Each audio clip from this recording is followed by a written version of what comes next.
Ang inyo bang mga conversation na mga luma o mga old conversation ay nawawala dahil ito sa mga end-to-end encrypted chats na nakalagay sa inyong messenger o sinet up ninyo?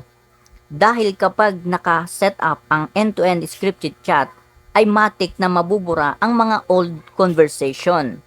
Kaya paano ba natin ito may restore or maibabalik ang mga dating conversation kung may gusto kayong balikan na conversation sa messenger?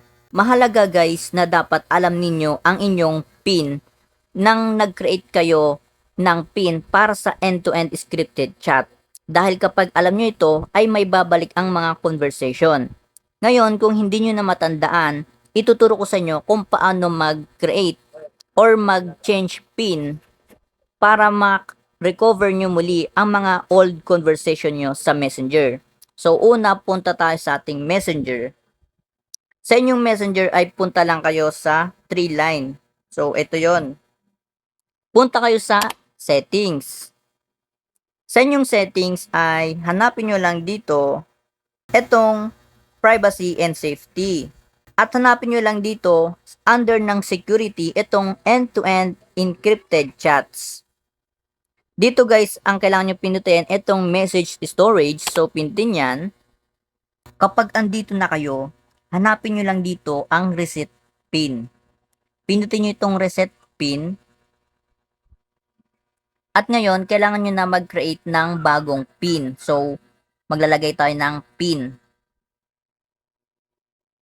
Pagkatapos, kailangan lang natin na i-confirm yung ating nilagay na pin.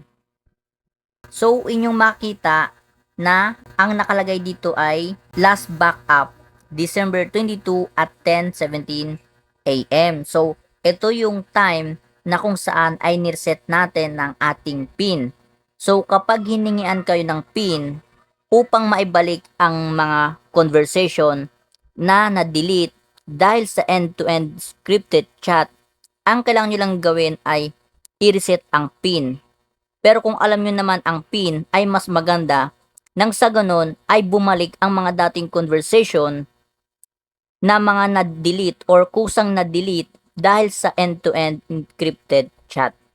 Kung may natutunan, pakibahagi naman po ng ating video. At kung kayo po ay interesado sa ganitong video, please follow me para po sa mga susunod pa po nating tutorial. At kung gusto niyo po ng 100 pesos load, ay mag-comment lang po kayo dyan. At kapag kayo po ay aking napili, ay mabibigyan ko po kayo ng 100 pesos load. Thank you for watching.